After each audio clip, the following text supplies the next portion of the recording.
कालू कौवे का बेटा जग्गू और कबूतर का बेटा कीकी दोस्त थे। वो नदी के पास बैठे हुए थे। फूलों पर तितलियां खेल रही थीं। कीकी, हम भी खेलते हैं। मैं भागता हूँ, तुम मुझे पकड़ो। मगर दूर न जाना।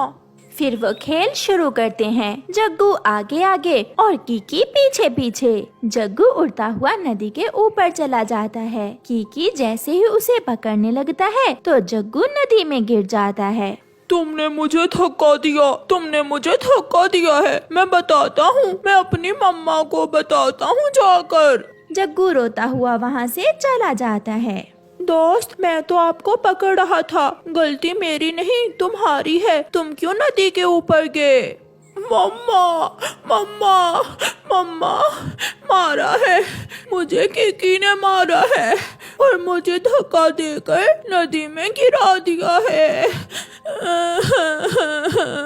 उस गंदी आंखों वाले कबूतर के बेटे की इतनी जुर्रत कि मेरे बेटे को मारे। चलो मेरे साथ, मैं देखती हूँ उसे। गुस्से में गोरी कौवी अपने बेटे को साथ लेकर नदी की तरफ जाती है। गोरी कौवी कीकी को उल्टा पकड़ के उसके 3-4 लगा देती है। कमबख्त, चल भाग यहाँ से। बड़ा आया मेरे बेटे को मारने वाला।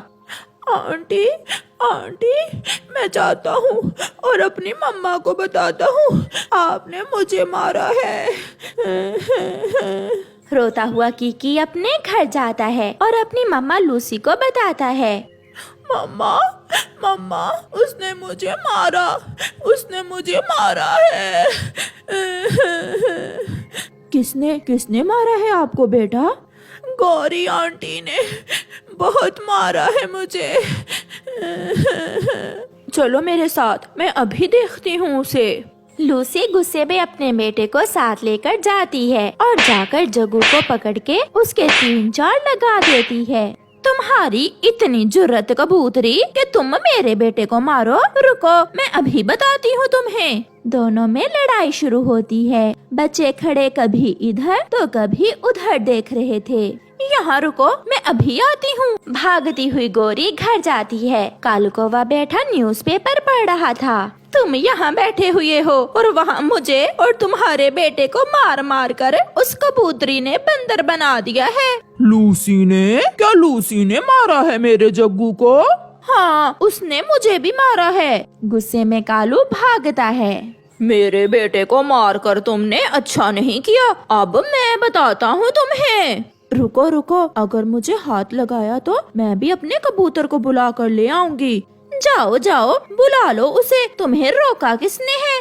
लूसी घर भागती है। तुम यहाँ सोए हुए हो और उधर बात बढ़ गई है। कुछ बताओ तो, क्या बात बढ़ गई है? क्या हुआ है? उस गोरी की बच्ची ने पहले मेरे कीकी को मारा और अब उसका पति कालू कौवा मुझे मारने आया है। लड़ना ठीक नहीं, बात बढ़ जाएगी। तुम जाओ और कीकी को घर ले आओ। मैंने बताया ना कि बात तो अब बढ़ चुकी है। तुम चलो मेरे साथ। ना चाहते हुए भी कबूतर लूसी के साथ जाता है। पास आओ, मेरे पास आओ। दूर क्यों खड़े हो? भागो यहाँ से। क्यों लड़ाई कर रहे हो? वो पास नहीं आएगा। तुम वहीं जाकर 2-4 लगाओ उस गंदी आंखों वाले के। कालू भागता है और जाकर कबूतर को पकड़ लेता है। कालू ऊपर और कबूतर नीचे। ये देखकर लूसी भी भागती है और एक डंडा उठाकर कालू कौवे के सर पर मार देती है। कौवा तो वहीं गिर जाता है। गोरी भागकर एक डंडा लूसी के सर पर मार देती है। चिड़िया पुलिस को फोन कर देती है।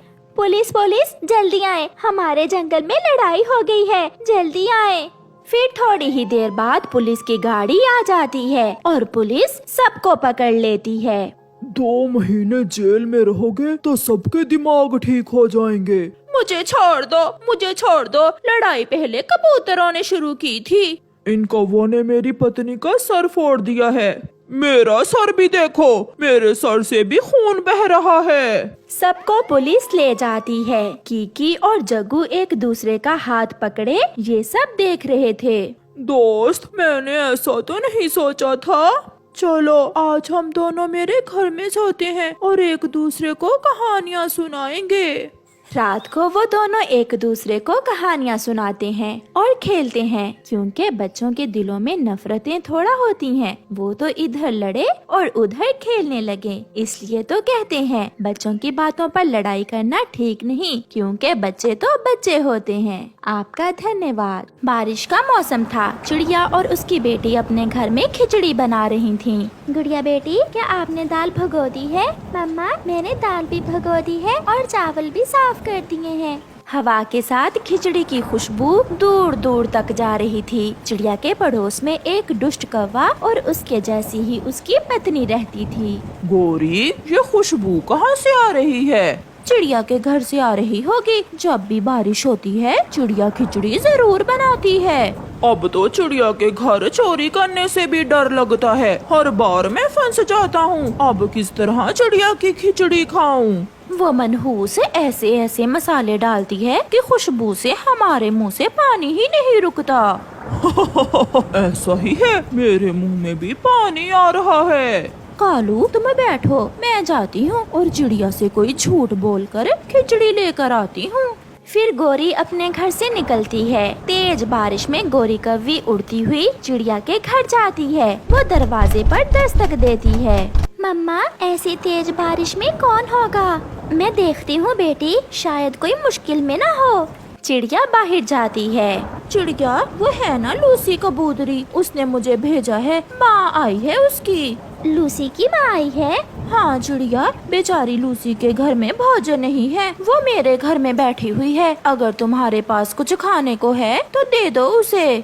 गौरी बहन, मैंने खिचड़ी बनाई है, आप अंदर आ जाए, मैं आपको खिचड़ी देती हूँ। फिर चिड़िया गोरी को अपने घर में ले जाती है। एक बर्तन में खिचड़ी डालकर चिड़िया गोरी को दे देती है। लूसी से कहना, मैंने बहुत स्वादिष्ट खिचड़ी बनाई है, माँ खुश हो जाएगी खिचड़ी खाकर। अब मैं जाती हूँ, इंतजार कर रही होगी लूसी मेरा। गोरी उड़ती है।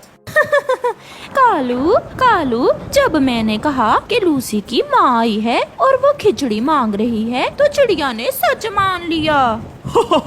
नाम लूसी की माँ का और खिचड़ी खाएगा गोरी का पति। मैं भी, हम दोनों मिलकर जो खिचड़ी खाएंगे। फिर वो दोनों मजे मजे से खिचड़ी खाते हैं। दूसरे दिन बारिश भी रुक गई थी। चिड़िया अपनी बेटी से कहती है, गुड़िया उठो बेटी, जाओ और लूसी आंटी के घर से खिचड़ी वाला बर्तन ले आओ। मम्मा, मुझे बहुत नींद आ रही है, आप चली जाएं। ठीक है, मैं जाती हूँ, आप घर में ही रहना। फिर मम्मा चिड़िया घर से निकलती है। कल की बारिश से जंगल के सभी पेड़ पौधे साफ हो गए थे। चिड़िया लूसी के घर पहुँच जाती है। लूसी बहन, माँ चली गई क्या? माँ, मेरी माँ तो पिछले महीने आई थी। तो रात को गोरी को तुमने नहीं भेजा था माँ के लिए खिचड़ी लेने? नहीं चिड़िया, उसने जरूर तुम्हें उल्लू बनाया होगा। मैं तो खिचड़ी का खाली बर्तन लेने आई थी। बहुत छोटी है वो गोरी की बच्ची। फिर चिड़िया गोरी के घर जाती है। उठ जाओ, सुबह हो गई है झूठे कौवो, कहाँ है मेरा खिचड़ी वाला बर्तन? गोरी और कालू उठ जाते हैं। चिड़िया, बर्तन वो तो लूसी के घर में है, आप जाएं, मैं अभी लूसी के घर से बर्तन लेकर आपको दे आती हूँ। मैं लूसी के घर से ही आई हूँ, उसने मुझे सब बता दिया है। झूठी कौवी, जल्दी से बर्तन दो, अब मेरा समय जाया ना करो। फिर चिड़िया अपना बर्तन लेकर घर चली जाती है। गोरी, पकड़े गए। अगर तुम रात को ही बर्तन वापस कर आती तो हम पकड़े न जाते। रात को बारिश में खिचड़ी भी मैं ही लेकर आई और बर्तन भी मैं देने जाती। तुम तो पैदा ही खाने के लिए हुए हो, खुद कोई काम न करना। ऐसे ही कुछ दिन गुजर जाते हैं। एक दिन रात को गोरी कौवी की माँ आ जाती है। माँ को अचानक देखकर गोरी परेशान हो जाती है। गोरी बेटी, इतनी हैरान क्यों हो रही हो? कुछ नहीं माँ जी, आप बैठे, मैं आपके लिए कुछ खाने को लाती हूँ। बहुत भूख लगी है मुझे, जल्दी लाओ कुछ खाने को। कालू, इधर आओ मेरे पास, मेरी बात सुनो।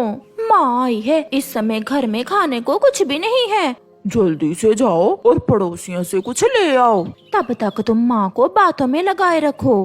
फिर गोरी घर से निकलती है। कालू, ये गोरी कहाँ चली गई? माँ, वो आपके लिए मिठाई लेने गई है। लूसी, मेरी माँ आई है और घर में खाने को कुछ भी नहीं है, प्लीज मुझे कुछ दे दो। मैं चिड़िया नहीं हूँ जो तुम मुझे उल्लू बना लोगी, चल भाग यहाँ से। लूसी, मेरी बहुत बेइज्जती होगी। मेरी बहन, मैं सच बोल रही हूँ। मगर लूसी दरवाजा बंद कर लेती है। चिड़िया, चिड़िया, मेरी माँ आई है। तो मैं क्या करूं? कभी लूसी की माँ आई है और कभी तुम्हारी। चल भाग यहाँ से। झूठ बोलने के कारण कोई भी गौरी पर विश्वास नहीं करता और अब सच में जब उस पर मुश्किल थी तो कोई भी उसकी मदद नहीं करता। इसलिए हमेशा सच बोलें क्योंकि झूठों पर कोई विश्वास नहीं करता। आपका धन्यवाद।